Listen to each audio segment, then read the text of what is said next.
Please ভাইয়া, যেতে দাও আমাকে। তুমি আমাকে এখানে তুলে কেন এনেছো? কাজী অফিসার মানুষ কেন তুলে আনে জানিস না বুঝি? যদি না জেনে থাকিস তাহলে বলে দিচ্ছি, বিয়ে করার জন্য এনেছি। কি যাতা বলছো তুমি ভাইয়া? বিয়ে করার জন্য এনেছো মানে? আমি তো তোমার বোন হই। তুই আমার আপন বোন না রুহানা, তুই আমার খালাতো বোন। আর খালাতো বোনের সাথে বিয়ে ইসলামের দৃষ্টিতে জায়েজ আছে। তাই বেশি কথা না বলে কবুল বল। কিছুতেই আমি পারবো না তোমাকে বিয়ে করতে। আমি সব সময় তোমাকে ভাইয়ের নজরে দেখে এসেছি, এখন আমি তোমাকে বিয়ে করব কিভাবে? এই কথা বলে রুহানা চলে যেতে নিলেই আশিক তার হাতটি ধরে ফেলল।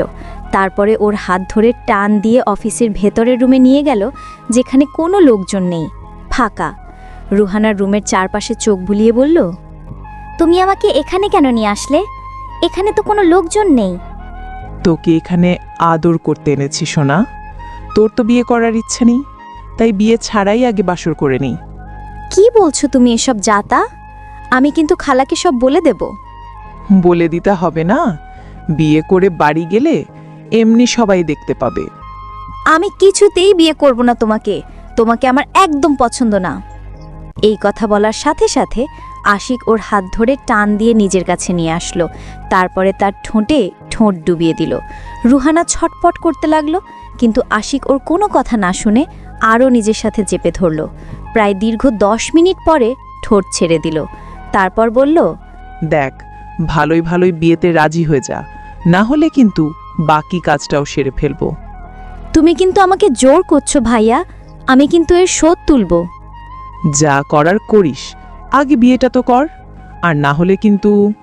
রুহানা আর কথা বাড়ালো না, আশিকের কথাই রাজি হয়ে গেল। ও জানে আশিকের কথা না শুনলে এর ফল কি হতে পারে, সত্যি সত্যি বাসর করে ফেলবে। কাজী তাদের বিয়ে পড়িয়ে দিল। সাথে আশিকের ৩-৪ জন বন্ধু ছিল সাক্ষী হিসাবে। তাদের বিয়েটা ভালোই হয়ে গেল। আশিক রুহানাকে নিয়ে তাদের বাড়িতে আসলো। কলিং বেল চাপ দিতেই মা এসে দরজা খুলে দিল। মা দরজা খুলতেই রুহানা হুমড়ি খেয়ে মাকে জড়িয়ে ধরল। তারপর কেঁদে কেঁদে বলল, খালামণি, আমার সব শেষ হয়ে গেল। তোমার ছেলে আমাকে জোর করে বিয়ে করেছে। একথা শুনে মা হতভম্ব হয়ে দাঁড়িয়ে রইল। আশিক রুহানাকে জোর করে বিয়ে করেছে, এটা তো মা ভাবতেই পারছে না। মা আশিকের দিকে চোখ গরম করে তাকালো। আশিকও অবুঝ শিশুর মতো মাথা নিচু করে রইল। মা এসে আশিকের কান ধরে বলল, বাদর ছেলে, বেশি পাকা হয়েছিস না? তোর সাহস কি করে হলো এইটুকু একটা পিচ্চি মেয়েকে জোর করে বিয়ে করতে? রুহানা মা এখনো কত ছোট। ছোট হলে কি হবে, 1 নম্বরের হাড় বজ্জাত মেয়ে। আমাকে এতদিন খুব জ্বালিয়েছে, সেজন্য ওকে শিক্ষা দেওয়ার জন্য বিয়ে করে এনেছি। এই বেয়াদব ছেলে, জীবনে দেখেছিস কাউকে শিক্ষা দিতে বিয়ে করে আনে? তো শিক্ষা দেওয়ার হলে অন্যভাবে দিতি, তাই বলে তাকে বিয়ে করে আনতে হবে? এবার আমি আমার বোনকে কি জবাব দেব? কেন, আমি কি ছেলে হিসেবে খারাপ নাকি? তোমার কি মনে হয় তোমার বোন আমাকে মানবে না? আমাকে মাথায় করে রাখবে তোমার বোন। এমন একটা বজ্জাত মেয়ের জন্য এত ভালো জামাই পেয়েছে, এই তো কপাল। কি? আমি বজ্জাত? তুমি বজ্জাত? তোমার 14 গোষ্ঠী বজ্জাত। দেখছো এই মেয়ের মুখের ভাষা? ওকে আচ্ছা করে শিক্ষা দিতে হবে, না হলে ও শুধরাবে না। তোমার কথা মতো আমি শুধরাতে যাব কেন? আমি যেমন আছে এমনিতেই খুব ভালো আছি। ভালো না ছাই, এত বকবক না করে রুমে চল। কিছুতেই আমি তোমার রুমে যেতে পারবো না। অবশ্যই যেতে পারবি, তোর বিয়ে আমার সাথে হয়েছে, তাই তুই আমার রুমে যাবি। আশিক রুহানাকে হাত ধরে টেনে নিয়ে যেতে লাগলো ওপরে। রুহানা হাত মচড়ামচড়ি করছে ছোটার জন্য, কিন্তু আশিক অনেক শক্ত করে ধরেছে যাতেও ছুটে পালাতে না পারে। রুহানা জোরে জোরে চিৎকার করে আম্মুকে ডাকতে লাগলো, খালামণি বাঁচাও প্লিজ, তোমার এই বজ্জাত ছেলের সাথে আমি থাকতে পারবো না, আমি তোমার কাছে থাকবো। আশিক রুহানাকে রুমে নিয়ে এসে ধরাম করে দরজা বন্ধ করে দিল। রুহানা কামড় মেরে বাথরুমে ঢুকে পড়ল। আশিক রেগে বলল, রোহানা, বেরিয়ে আয় বলছি, ভালো হবে না কিন্তু। কিছুতেই বের হব না। তোমার মতো গন্ডারের সাথে রোমান্স করার আমার কোনো শখ নেই। কি বললি? আমি গন্ডার? আজ দেখিস এই গন্ডার কি কি করতে পারে। এই বলে আশিক ব্যালকনিতে চলে গেল। বেশ কিছুক্ষণ পরে দেখল রুহানা বাথরুম থেকে মুখ বের করেছে, মনে হয় পালানোর প্ল্যান করছে। আশিকও এমনভাবে তাকিয়ে থাকলো বাইরের দিকে যাতে ও বুঝতে না পারে আশিক ওকে দেখেছে। রুহানা যখন দেখল যে আশিক রুমে নেই, অমনি সে দরজার দিকে দৌড় দিল। আশিক সুযোগ বুঝে একবারে ধরে ফেলল। রুহানা ছটপট করে বলল, ছাড়ো আমাকে, আমি থাকবো না এখানে। কেন থাকবে না? কি সমস্যা? কোনো সমস্যা নেই, তোমাকে আমার ভালো লাগে না। ভালো না লাগার কারণ? এত কারণ টারণ জানি না, ভালো লাগে না ব্যাস। তাহলে আয়, তোর ভালো লাগার ব্যবস্থা করে দেই। কি বললে তুমি? আশিক রুহানার হাত ধরে টেনে ঠোঁটে ঠোঁট ডুবিয়ে দিল। বেশ অনেকক্ষণ ধরে কিস করেছে রুহানাকে। রুহানা কোনো রেসপন্স করছে না। আশিককে ধাক্কাচ্ছে সরার জন্য। আশিক না সরে আরও একটু কাছে টেনে নিল। তারপর রুহানাকে নিয়ে বিছানায় চলে গেল। তারপরে বলল, এখন কি চুপচাপ ঘুমাবি নাকি আদর করব? না না, আমি ঘুমাবো। আশিক শুয়ে রুহানাকে জড়িয়ে ধরল। রুহানার গলায় মুখ ডুবিয়ে দিল। রুহানা একটু কেঁপে উঠল। আশিককে ঠেলে সরাতে চাইল। তখন আশিক ধমক দিয়ে বলল, একদম চুপচাপ থাক, না হলে কিন্তু এখনই বাসর করব। রুহানা কোনো কথা বলল না, চুপ করে চোখ বন্ধ করে নিল। সন্ধ্যার দিকে দরজার খটখট শব্দে আশিকের ঘুম ভেঙে গেল। শুনতে পেল মা ডাকছে, আশিক, সন্ধ্যা লেগে গেল, খাবি না তোরা? দুপুরে এসে তো কিছুই খাসনি। আশিক ঘুম থেকে উঠে পড়ল। দেখল রুহানা আশিককে জড়িয়ে ধরে ঘুমিয়ে আছে। মুখটা কতটা মায়াবী লাগছে। কি বলবে মেয়েটা একটা বাদর, সবসময় কিছু না কিছু করতেই থাকে। আশিক উঠে বসে রুহানাকে ডাক দিল। এই রুহানা, ওঠ, খাবি না? সন্ধ্যা লেগে গেছে।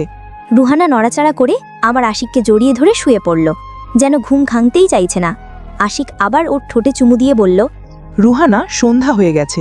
রুহানা আবার ঘুমো ঘুমো কণ্ঠে বলল, না, আমি আরও ঘুমাবো। আম্মু, দেখো না প্লিজ। এই মেয়ে বলে কি? আশিক কি ওর আম্মু নাকি? ঘুমের ঘরে কি চাতা বলছে? আশিক ওকে এক ধাক্কা দিয়ে বলল, এই, উঠবি নাকি থাপ্পড় লাগাবো? আশিকের কথা শুনে রুহানা ধরফর করে উঠে বসল। তারপর আশিকের দিকে তাকিয়ে বলল, তুমি আমার রুমে কি করছো এখন? রুহানার কথা শুনে আশিক হতবাক হয়ে গেল। এই মেয়ে বলে কি? আশিক নাকি ওর রুমে? ও যে নিজেই আশিকের রুমে বসে আছে সেটা কি বুঝতে পারছে না? বুঝবে কিভাবে? ঘুম আসলে তার দেশ দুনিয়া ঠিক থাকে না, সে আবার কিভাবে টের পাবে? আশিক ওর মাথায় একটা চটকান লাগিয়ে বলল, আরে গাধি, আমি তোর রুমে না, তুই আমার রুমে। তুই কি ভুলে গেছিস আমাদের আজ বিয়ে হয়েছে? ওটা কি তুমি বিয়ে বলছো কেন? তুমি আমাকে জোর করে বিয়ে করেছো, আমি এই বিয়ে মানি না। তোকে মানতে হবে না, ফ্রেশ হয়ে আয়, খেতে যাব। রুহানা আশিকের দিকে একটা মুখ ভেঙচি কেটে বিছানা থেকে নেমে গেল। তারপর বাথরুম থেকে ফ্রেশ হয়ে আসলো। ও আসতেই আশিকও চলে গেল বাথরুমে। তারপর ফ্রেশ হয়ে এসে খেতে গেল নিচে। গিয়ে দেখল রুহানা মায়ের কাছে বসে ন্যাকামি করে কান্না করছে আর বলছে, জানো খালা, তোমার ছেলে আমাকে ভয় দেখিয়ে বিয়ে করছে। বলছে আমি ওনাকে বিয়ে না করলে আমাকে মেরে ফেলবে। কি? আশিক এসব করেছে? আমার ছোট মেয়েটাকে এত বড় ভয় দেখিয়েছে? হ্যাঁ খালামণি, তবে আর বলছি কি, আর একটু হলে তো আমি হার্ট অ্যাটাক করে মরেই যেতাম। আমি এইটুকু পিচ্ছি একটা মেয়ে, আর আমাকে মৃত্যুর ভয় দেখায়? আমার এইটুকু হৃদয় এত বড় কথা সহ্য করতে বলো? না না, কিছুতেই না। ইস, আমার সোনা মেয়ে, খুব ভয় পেয়েছিস তাই না? হ্যাঁ খালামণি, খুব ভয় পেয়েছি। দেখো, আমার বুকের মধ্যে এখনো ধরফর ধরফর করছে। হয়েছে তোর নাটক। মা, আমাকে খেতে দাও, ওই বাদরের কথা না শুনে। দেখছো খালামণি, তোমার সামনে আমাকে কি সব বলছে? এখন বুঝতে পারছো তো তুমি না থাকলে আমার কি করবে? যেমন কুকুর তেমন মুকুর, জানিস তো? তাই বেশি বকবক না করে খেতে বস। হ্যাঁ, আমাকে খেতে দাও। মা আর কথা না বাড়িয়ে আশিককে খেতে দিল। তারপর রুহানাকে নিজের হাতে খাইয়ে দিতে লাগলো। এটা দেখে আশিক বলল, এটা কি মা? নিজের ছেলেকে খাইয়ে না দিয়ে এই বাঁদরটাকে খাইয়ে দিচ্ছ কেন? দিয়েছে, বেশ করেছে, তোমার এত চলে কেন? তোকে তো আমি... আরে বাবা, হয়েছে, এবার থাম তোরা। আরেকটা কথা বললে আমি এখান থেকে চলে যাব, তখন যত পারিস ঝগড়া করিস। মায়ের কথা শুনে তারা দুজন চুপ হয়ে গেল। রুহানাও চুপচাপ ভদ্র মেয়ের মতো খেতে লাগলো। খাওয়া শেষ করে রুহানা আম্মুকে বলল, খালামণি, আমি তোমার সাথে ঘুমাবো। এটা হয় না মা, বিয়ে হলে স্বামীর সাথেই ঘুমাতে হয়, নাহলে অমঙ্গল। কিন্তু খালামণি... কোনো কিন্তু নয় সোনা, আশিকের সাথে ওর রুমে গিয়ে শুয়ে পড়ো। সারাদিন তো আমি থাকবোই তোমার সাথে, কিন্তু রাতে তুমি তোমার স্বামীর সাথে ঘুমাবে। রুহানা আর কোনো কথা না বলে ধুমধাম পা ফেলে উপরে চলে গেল। আশিকও হাত ধুয়ে চলে আসলাম নিজের রুমে। এসে দেখল রুহানা ফোনে কথা বলছে কারোর সাথে। আরে বান্ধবী, আর বলিস না, এক গাধা আমাকে জোর করে তুলে এনে বিয়ে করছে। এখন আমি এই গাধার সাথে সংসার কিভাবে করব বলতো? গাধা কিভাবে কোনো মানুষকে তুলে নিয়ে আসতে পারে আমাকে সেটা বোঝা আগে। আমি কিছুই বুঝতে পারি না। যদি সত্যি বিয়ে হয়ে থাকে তাহলে মন দিয়ে সংসার কর। ধুর, ফোন রাখ, মনের কথা কাউকে বলেও শান্তি নাই। রুহানা ফোন কেটে দিতেই আশিক এগিয়ে আসলো ওর দিকে। তারপরে চোখ গরম করে বলল, আমি গাধা তাই না? আমার মতো মানুষের সাথে সংসার করা যায় না? রুহানা ভয়ে ভয়ে আশিকের দিকে তাকিয়ে একটা মেকি হাসি দিল।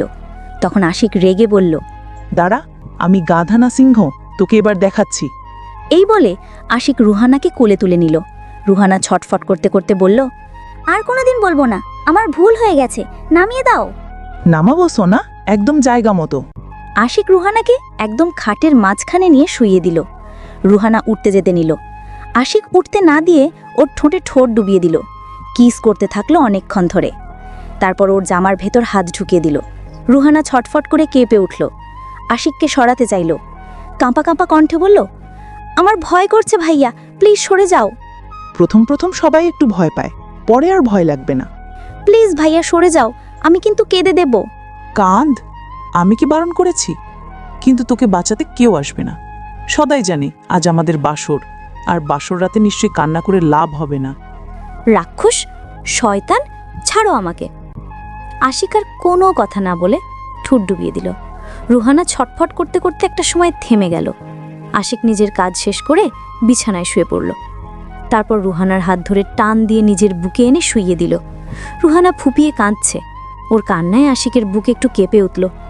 আশিক ওর কপালে একটা চুমু খেয়ে বলল, কেঁদো না সোনা, প্রথম প্রথম একটু ব্যথা লাগেই। তাই বলে এত ব্যথা দিবে? আমি ইচ্ছে করে ব্যথা দিইনি সোনা। তুমি ইচ্ছে করেই দিয়েছো আমাকে ব্যথা, আমি জানি। তুমি আমাকে একটুও সহ্য করতে পারো না, তাই তো ইচ্ছে করে কষ্ট দিলে।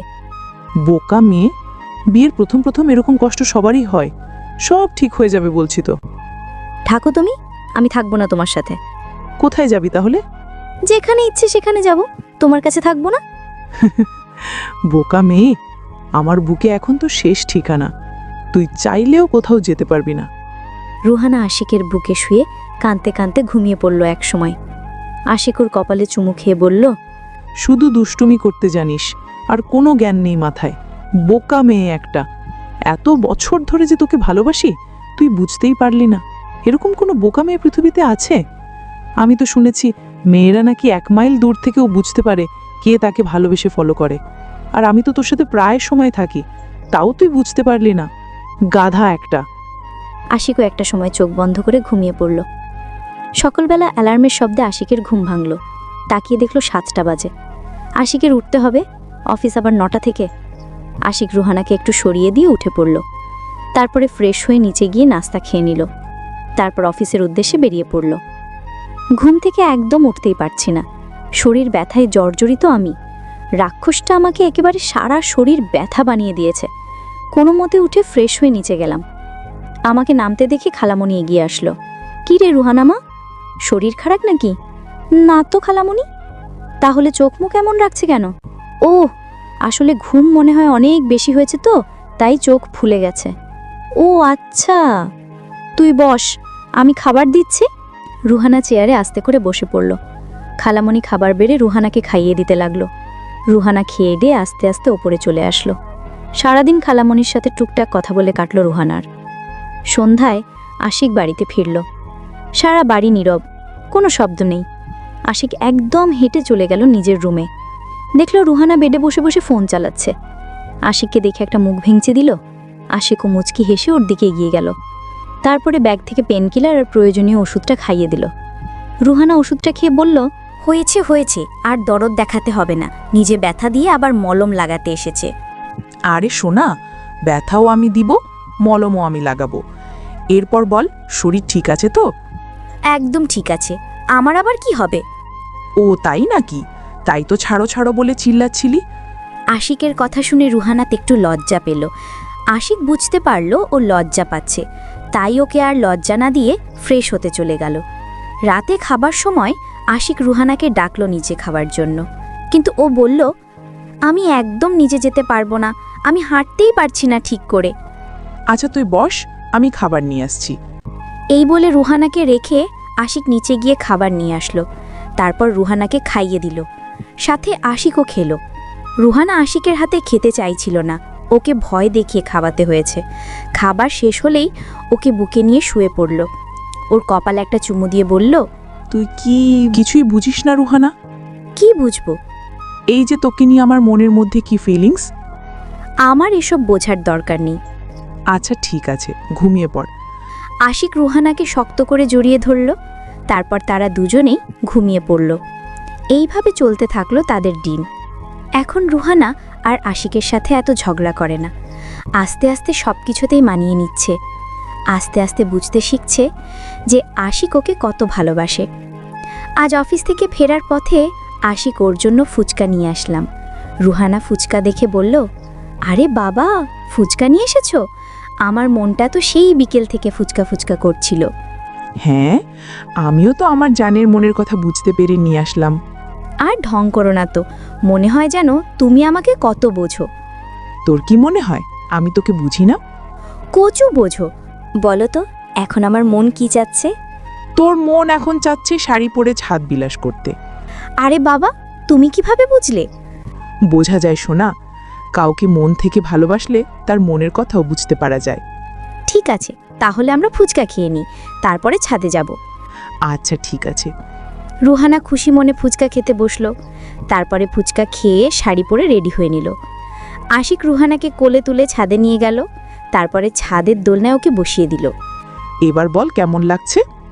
রুহানা চারপাশে তাকিয়ে অবাক হয়ে গেল, কারণ পুরো ছাদটাই সাজানো হয়েছে নানা রকম সুন্দর সুন্দর ফুল আর বেলুন। রুহানা উচ্ছ্বসিত হয়ে বলল, আরে বাবা, ছাদ এত সুন্দর করে সাজানো কেন? তোর জন্য। আমার জন্য কেন? আজকে কি? আজ তোর জন্মদিন। শুভ জন্মদিন জানটা।